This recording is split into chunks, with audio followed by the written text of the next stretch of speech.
Kung gusto mong maging iba, 10 bagay ang huwag mong gawin. Number 1, pinipeke ang confidence. Marami tayong naririnig ng mga advice na fake it till you make it. Sabi nila na dapat tayong lumabas at umasta na parang confident tayo. And eventually, those feelings will become a reality. Gumana ito sa ilang sitwasyon. Pero hindi ito gagana sa karamihan. Hindi layunin ng isang tunay na confident na tao na magmukhang confident. Natural silang umasta kasi confident sila sa kanilang sarili. Comfortable sila sa kanilang sariling balat. At ayaw nilang mag-aksaya ng oras sa isang bagay dahil lang sa tingin ng ibang tao ay astig yon. A cool person is effortlessly cool. Hindi mo mapipeke ang kaastigan o confidence. So faking confidence is a bad idea.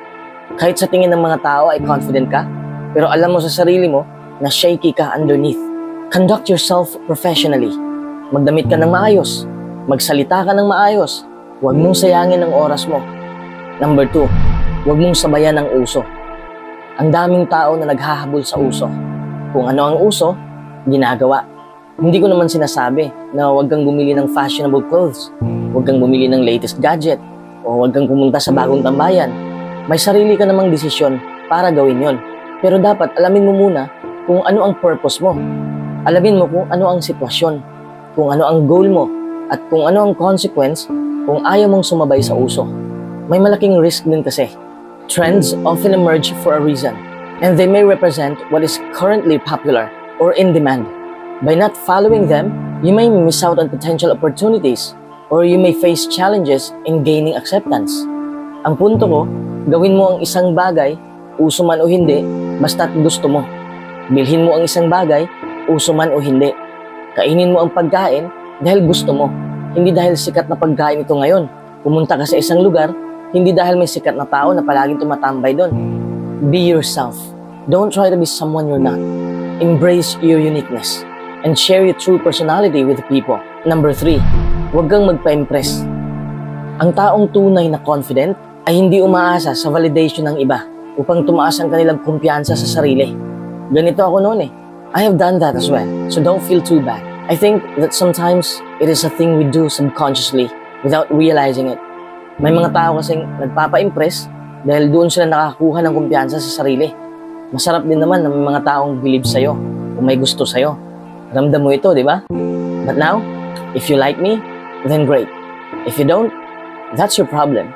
Ang punto ko lang dito, if you put too much energy into impressing others or trying too hard to look good or act good, we are wasting our energy on something that makes no sense.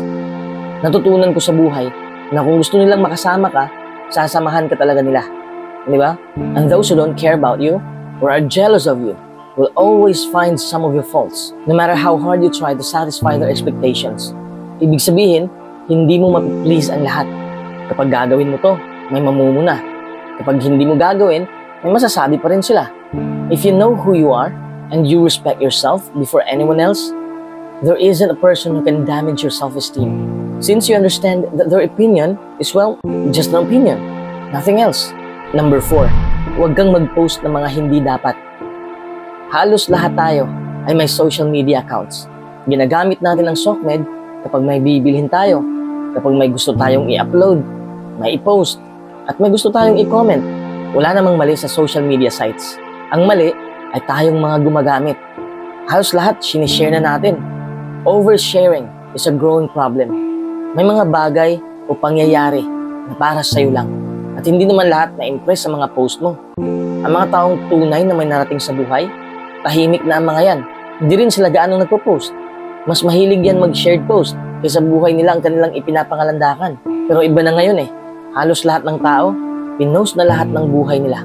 They wanted to make videos of literally everything they do. But the sad reality is, nobody really cares. Pero may kalayaan ka naman na gawin ang gusto mo. Number 5, huwag mong masyadong seryosohin ang pangyayari. Natural naman na gusto nating respetuhin tayo ng iba. Social creatures tayo eh. Kaya natural lang din na masasaktan tayo kapag may nag-criticize sa atin. Enjoyin mo lang ang buhay. Ano man ang nangyari sa buhay mo, dadaan rin yan. Paano kung may nangiinsulto sa'yo? It has nothing to do with you. Ano man ang sinasabi nila, ano man ang ginagawa nila, ano man ang opinion nila tungkol sa'yo, nanggaling lang din yun sa utak nila. Hindi dahil sa kinikilos mo. Kahit nga may naririnig kang negatibo sa ulo mo, huwag mo pa rin paniwalaan. Don't take anything personally. Because by taking things personally, you set yourself up to suffer for nothing. Enjoyin mo lang ang buhay. Dapat magaan lang. Number 6, huwag kang magreklamo sa buhay. Maraming tao na palaging nakapokus sa kamalian nila, sa mga kakulangan sa kanilang buhay. Mas lalong gugulo ang buhay mo kung sa negative side ka nakapokus. Instead of complaining about the challenges you are facing, your time is better spent finding a solution and putting that solution into action. Kapag kumilos ka at aksyonan mo ang iyong problema at hindi ka na lang magrereklamo, maaari itong humantong sa isang malaking pagbabago sa kalidad ng iyong buhay. Dapat cool ka lang. Halimbawa, may problema ka sa buhay. Pwede ka naman tumawag sa matalik mong kaibigan. Kung ang problema mo ay pinansyal, pwede kang sumideline. Kung ang problema mo ay katawan mo dahil tumataba ka na, make a plan and follow through with it. If you want something, work hard for it and don't complain along the way. Number 7, huwag kang makipag-chismis. Masama bang pag-usapan ng ibang tao? Depende. Kasi kung karaniwang usapan lamang ito, may mga pagkakataong hindi naman ito masama.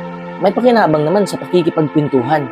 Halimbawa, malalaman mo kung sino ang ikakasal o kung sino ang nanganak kamakailan.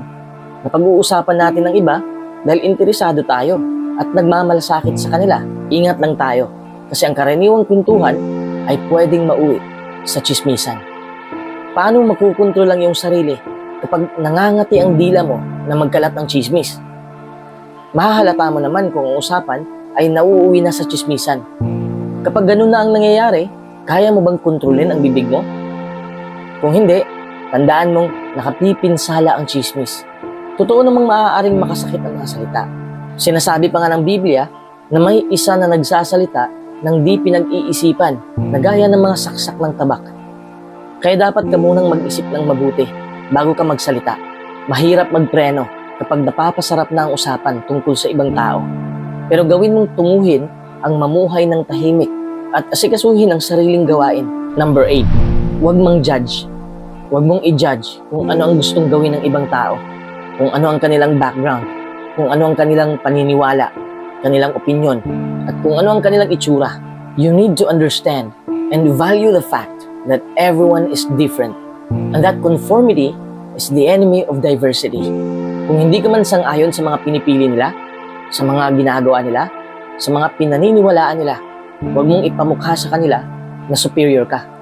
Respect people's differences and their right to be, their right to think or act however they see fit, so long as it does not harm you or anyone else. Number 9, huwag kang umastang superior.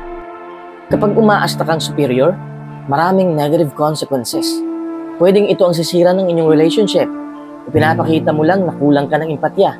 It can make you less likely to consider other people's feelings, perspectives, and needs, which can harm your ability to build meaningful connections with others. Huwag mong isipin na mahalaga ka kaysa sa iba. Ipasok mo sa utak mo na hindi ka sentro ng atensyon. Hindi ikaw ang dapat unahin. Tapos, huwag kang mainggit kung may mas nakakaangat sa'yo. In summary, acting superior to others can damage relationships, hinder personal growth, and create barriers to genuine connections with people. It is important to cultivate humility, empathy, and respect for others to foster positive and meaningful interactions in both personal and professional settings.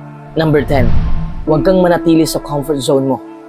Kung mananatili ka sa comfort zone mo, hindi mo ma-discover ang kakayahan mo. Pero totoo naman na madali lang gawin ang isang bagay kung alam mo ang outcome. However, you can discover more of yourself when you challenge yourself. Matutuklasan mo ang iyong mga kalakasan at matutong ma-overcome ang iyong mga kahinaan. Alam ko na napakadaling gawin ang nakasanayan mo at alam mo na ang resulta. Pero hindi ka mag-grow habang sumusunod ka sa isang landas na pamilyar na. Hindi ka ganong matututo sa mga karanasan at kaganapan kapag pareho lang ang mga ito. Alam kong makikipag-argue ka na hindi kinakailangang mabigo bago magtagumpay. Ngunit ang ilan sa mga pinakamahusay na kwento ng tagumpay ay mula sa mga taong sumubok at nabigo. Comfort zone ang rason kung bakit hindi ka magtatagumpay. Comfort is simply comforting. Relax lang, stress-free. Ang downside ay kapag nasa comfort zone ka, magiging tamad ka na. Kapag tinatamad ka na, mawawala na rin ang pagiging creative mo. Hindi mo hinahabol ang mga goals mo. In conclusion, go outside the barrier you have placed upon yourself. Just on the other side of fear and doubt could be everything you have ever wanted to do and achieve.